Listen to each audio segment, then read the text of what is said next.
I'm Rick Ritter. And I'm Vic Carter. Well, an encouraging report from the Opioid Operational Command.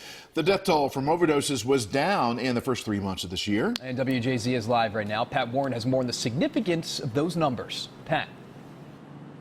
Well, now, these are preliminary numbers, but if they hold up, this would be the first time in 10 years that we've seen a decrease in the number of opioid-related deaths.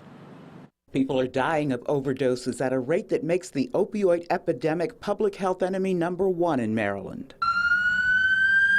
But for the first time since Governor Hogan declared opioid addiction a state of emergency, the death rate has declined. We were very encouraged by the numbers we saw coming out of the first quarter of 2019. There were 515 fatalities related to opioids here in the state of Maryland. How is more than 500 people dying from opioids in 3 months good news? By this time last year, 601 people were dead.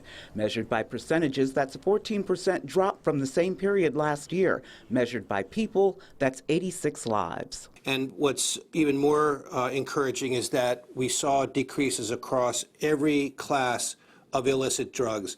Heroin was down. Cocaine mixed with opiates was down. Prescription opiates down. We were cautiously optimistic. But the death rate remains a health crisis demanding continued focus. We want to prevent these overdose deaths from occurring. In Baltimore City and around the state, a key element in that effort is the anti-overdose drug naloxone.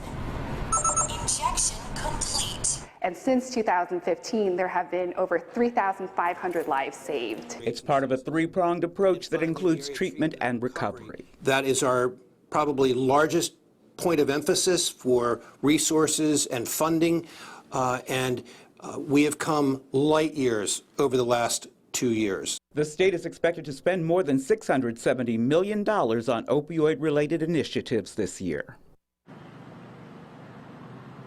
The official 2018 report is due out next month. I'm Pat Warren reporting live for WJZ.